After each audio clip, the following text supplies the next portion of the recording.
in standard 10 of NCERT syllabus, our first chapter is of real numbers. You know that there are different types of numbers. One of them is natural number. Natural number, which contains 1, 2, 3, 4, infinite. Means all positive integers that comes in the set of natural number. Then another number is whole number, which includes all the natural numbers over and above 0. Over and above natural number, if it includes 0, then it is called whole number, which is represented by W. Then one more type of numbers you have studied are integers. Integers are represented by Z, means all positive integers, 0, and all negative integers. All positive integers, 0, and all negative numbers are integers. Then set Q, which is rational number. Rational number means those which can be expressed in the form of P upon Q. Which can be expressed in the form of P upon Q, where P and Q belongs to Z.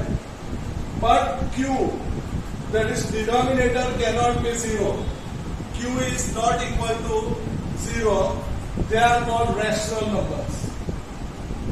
And all the remaining numbers which are not included in Q, they are included in R, and it is called set of real numbers. Real number means rational and irrational both. Rational and irrational. Means which numbers are not rational? That is root 2. If you write root 2, so root 2 is said to be irrational number, so it is not included in set Q, but it is included in R. Now we will see in about rational and irrational. Rational plus irrational combines to form real numbers.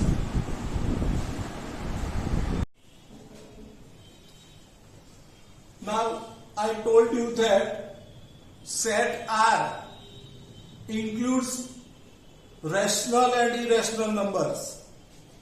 So what is rational number?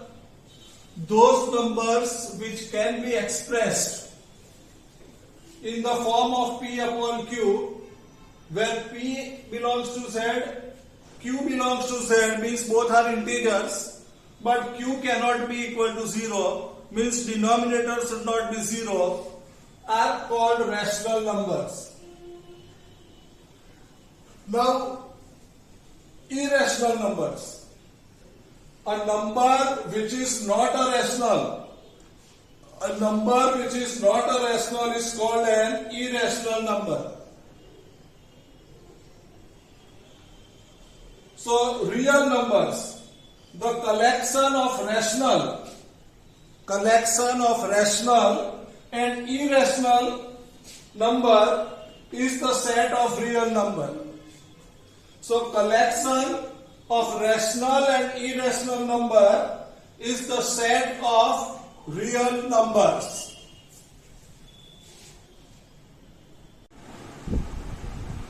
Now here we will study one theorem number 1.1, which is known as Euclid's division lemma. Euclid's division lemma. Given positive integers A and B, there exists a unique integer Q and R satisfying A is equal to BQ plus R, where 0 is less or equal to R, less than B. You know this simple division. If you divide 7 by 2, So you will say that 2 threes are 6, remainder is 1. So we write that 7 is equal to 2 into 3 plus 1. 7 is equal to 2 into 3 plus 1. In the same way, if you use this division lemma, A divided by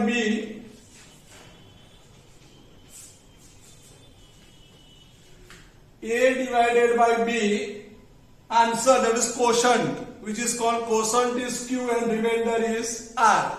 So this can be written as A is equal to BQ plus R. A is equal to like this, 7 is equal to 2 into 3. So that is B into Q plus remainder, that is R. So this is Euclid's division lemma.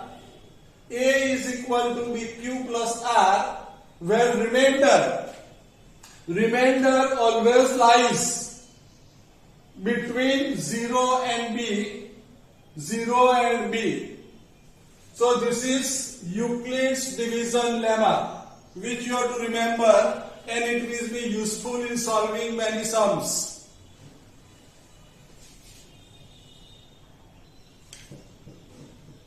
Now theorem 1.2, fundamental theorem of arithmetic.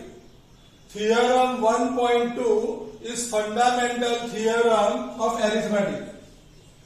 Every composite number can be expressed, that is factorized, as a product of prime, and this factorization is unique apart from order in which the prime factors occurs. You know what is prime and composite. Prime number means those which are divisible by only two distinct numbers, one and itself. Those numbers which are divisible by one and itself is said to be prime. And those numbers which are divisible by at least one more number, those numbers which are divisible by at least one more number than one and itself, they are called composite. See, here 1.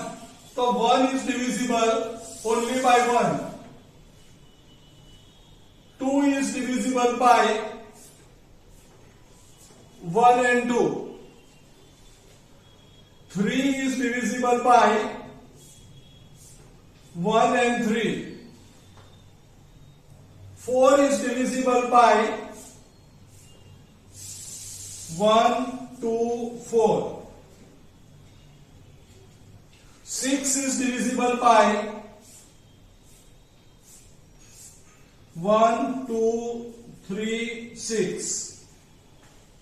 So what I told you about prime, those numbers which are exactly divisible by two distinct numbers, one and itself, so this is prime. This is prime. So 4 is divisible by three distinct numbers, 1 itself and also by 2. So 4 is not prime, 4 is composite. In the same way, 6 is also composite. So all composite numbers can be expressed. Every composite number can be expressed or factorized as the product of primes. Followed? You can express in the form of primes.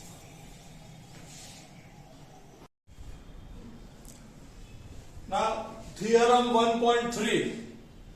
If P be a prime number,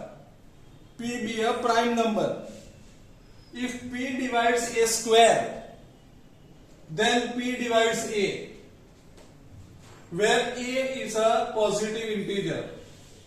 if P is a prime number. So just to explain you, I am taking P equal to 2. That you know that 2 is a prime. A is equal to 8. A square is equal to 64. Now here it says that if P divides a square, P divides a square, that is 64 upon 2 is equal to 32. Then it also divides A. If P divides a square, then it also divides A, that is 8 upon 2 gives 4. So this theorem will be useful in several sums in solving the exercise. When you will solve exercise, you will need to use this theorem 1.3.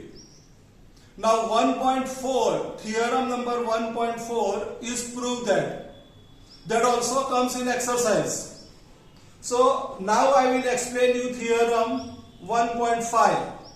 We will do 1.4 during exercise. So see theorem number 1.5. Theorem 1.5, let x be a rational number. Now I have explained you what is meant by rational number, which can be expressed in the form of P upon Q, whose decimal expansion is terminates. Decimal expansion terminates. It is not recurring, means it has end. Then x can be written in the form of P upon Q, where P and Q are co-prime, and the prime factorization of Q is of the form 2 raised to n, 5 raised to m, where n and m are non-negative integers. Co-prime. Co-prime means which have only 1 as a common factor. Those integers which have only 1 as a common factor are said to be co-prime. As for example 2 and 3. 2 and 3. So 2 is equal to 2 into 1, 3 into 1. So 2 and 3 are said to be co-prime. And the integer denominator should be in the form of 2 raised to n, 5 raised to m. Then it can be expressed in the form of P upon Q.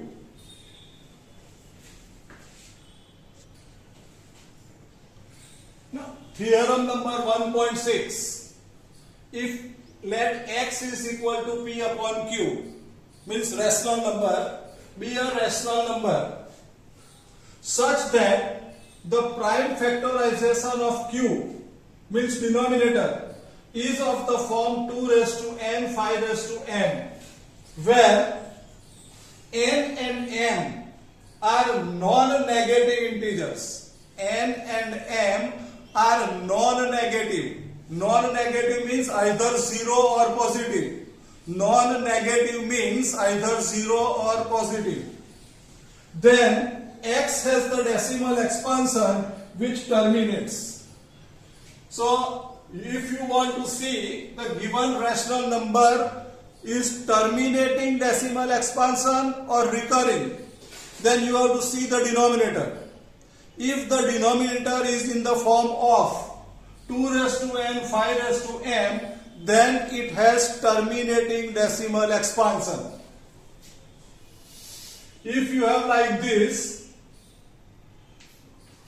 13 upon 100, so you know that it is terminating because this gives you 0.13.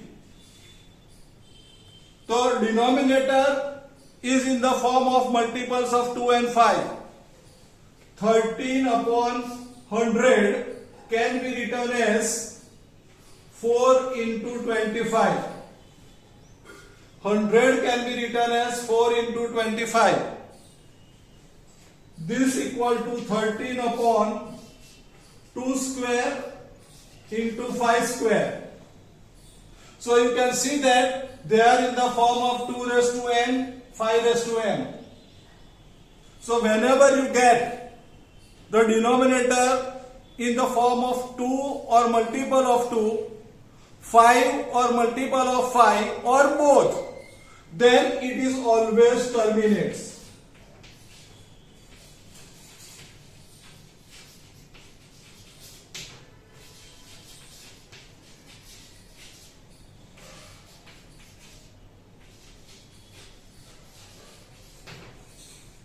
So that number will be always terminating decimal expansion or expression.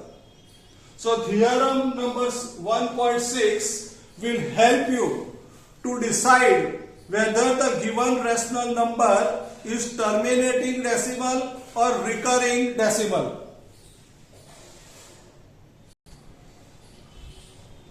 Theorem 1.7.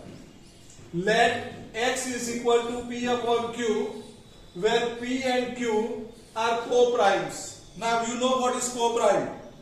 Those who have only 1 as a common factor.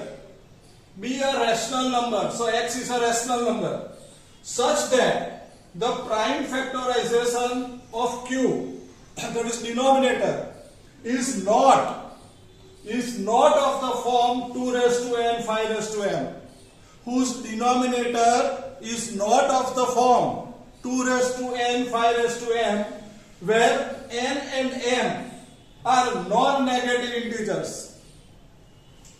Then x as a decimal expansion which is non-terminating repeating. In theorem 1.6 I have told you that if the denominator is in the form of 2 raised to n 5 raised to m, means any power of 2, any power of 5, then it is terminating decimal expression. But if the denominator is of any other number other than 2 and 5, then it is a non-terminating repeating. Non-terminating repeating, or you can also say recurring. If you take the example 2 upon 3. 2 upon 3. So 2 divided by 3. So 2 is smaller than 3, so division is not possible. So put 0. Then you can put as many as 0 you like. After decimal point, zeros have no values. So you can put as many as 0 you like. Now if you will say 3 6 are 18. 2 remains, bring down the 0. Again 2 6 are 18. 3 6 are 18. 2 remains 0. 3 6 are 18. 2 remains. So this will continue. It will have no end. That is 0.666. This division has no end. So it is called non-terminating repeating. Non-terminating. It won't terminate. But the same number will reoccur. So it is called non-terminating repeating or non-terminating recurring. This is about 1.7. So this is all the theoretical part which comes in this chapter. Now we will start exercise 1.1. Now I will start exercise 1.1.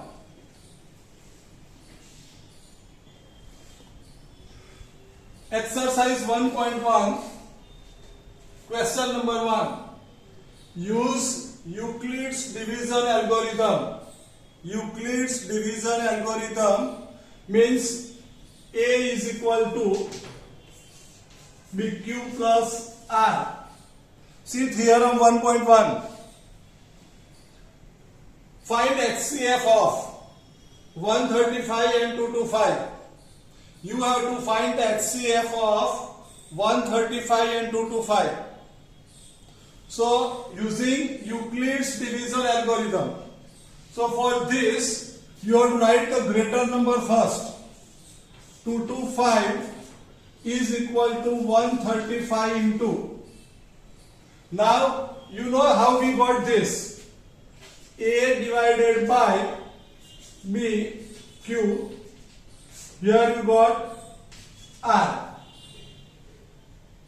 So here you have to divide this 2 to 5.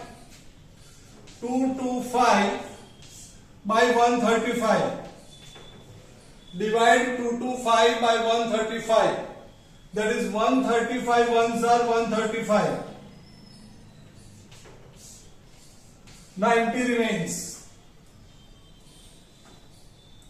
So according to this theorem, I will write 135 1 plus 90. 135 into 1 like this, B into K. A is equal to BQ. So 225 is equal to 135 into 1. 225 equal to 135 into 1 plus R. Means plus R, that is plus 90. Now bring this 135 here, is equal to 90 into. Now do the same thing. 135 divided by 90. 90 ones are 90. 45 is remained. So 90 into 1 plus 45. Again bring this number here. 90 is equal to 45. 45 into 2. 45 2s are 90, so remainder is 0. So whenever you get remainder 0, this term, first term is a HCF. So HCF of 135 and 225. HCF is 45. So if you want to find HCF of the given number, you have to use this Euclid's division lemma. A equal to BQ plus R. Here, write the bigger number here, smaller number here. Divide the bigger number by smaller number and write in this form. So 225 equal to 135 into 1 plus 90. Similarly, bring 135 here, 90 here. Now divide 135 by 90. Divide 135 by 90. So 90 ones are 90. Remainder 45. Again bring here 90, 45 here. Again divide 90 by 45. 45 2s are 90, remainder is 0. When you get the remainder 0, the divisor is the HCF. Whatever is the divisor is the HCF. So HCF of 135 and 225 is 45. Write down.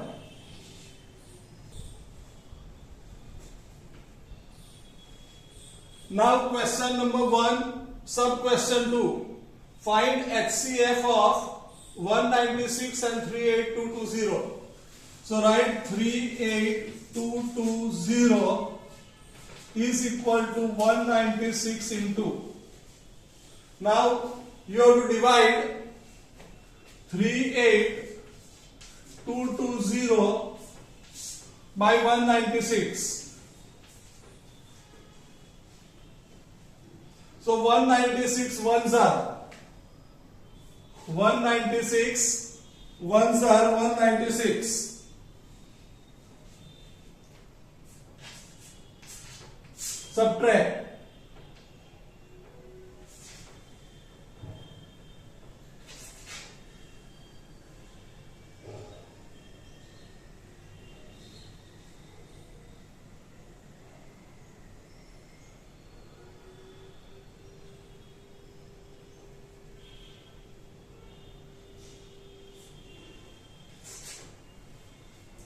(186) bring down these two.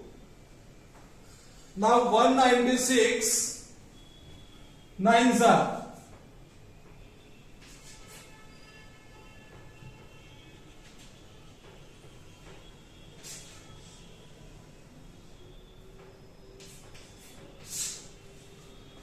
196 nines are 1764.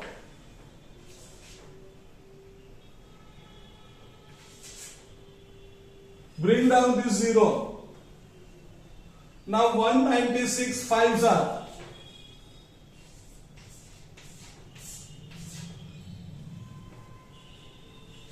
So 196 into 195. 196 into 195, remainder is 0. Now in the first time only you got the 0. So here the divisor is the HCF. Whenever you get 0 as the denominator, divisor is the HCF. Therefore, HCF is equal to 196. Answer.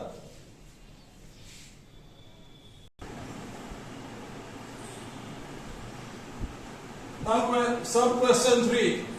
Find HCF of 867 and 255.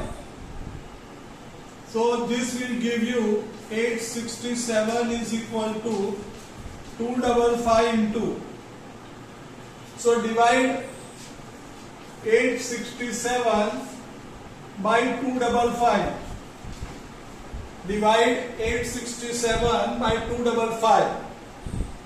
So if you will take 3s are,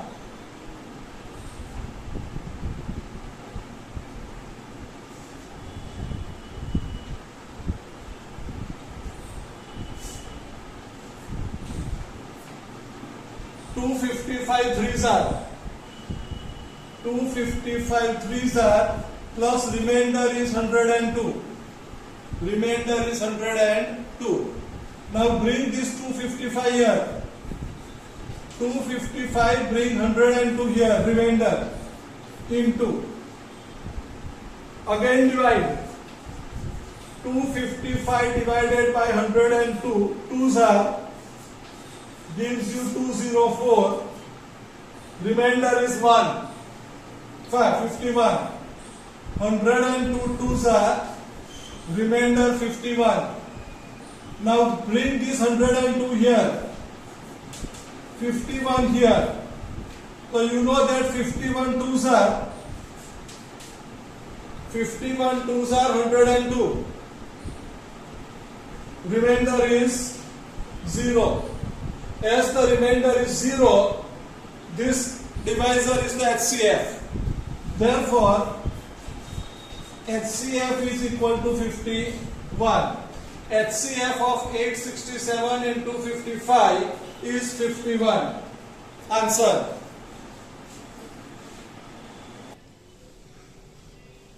So question 1 of exercise 1.1 is over.